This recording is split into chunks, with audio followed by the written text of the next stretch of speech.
हे असे दिसते. ज्या मिक्सरच्या भांड्यात मी साखर पावडर केली आहे त्याच भांड्यामध्ये मी हे चण्याची सुद्धा पावडर करून घेते. तर हे ड्रायफ्रूट्स तुपामध्ये भाजून घेतलेले आहेत. याचे मी तुकडे करून टाकणार आहे. अगदी बारीक पावडर करायची आहे.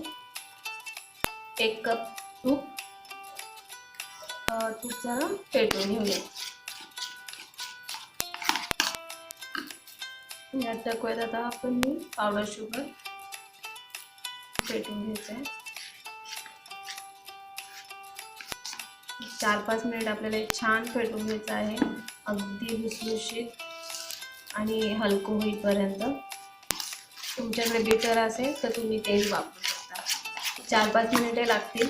थोडासा वेळ द्या या गोष्टीसाठी. फार महत्त्वाची आहे ही स्टेप. आता याचा कलरही थोडा बदललेला आहे, म्हणजे हे तयार झालेलं आहे. पहा एकदम हलकी झालेली आहे. आता हे यामध्ये आता आपण टाकणार आहोत दुधाची पावडर. सुद्धा आपण छान मिक्स करून घ्यायचे. मिक्स झालेलं आहे. आता ड्रायफ्रूट्स जरा मी बारीक करून घेते. यामध्ये टाकूयात. देखील आपण मिक्स करूया. आपलं महत्त्वाचं साहित्य आता यात जाणार आहे.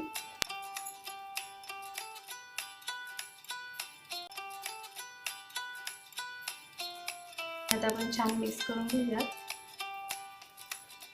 तर हे आता आपलं मिक्स झालेलं आहे. एकदम रिच आणि हेल्दी रेसिपी आपली तयार आहे. तुम्ही नक्की बनवा आणि आम्हाला कळवा तुम्हाला ही रेसिपी कशी वाटली. Bye bye.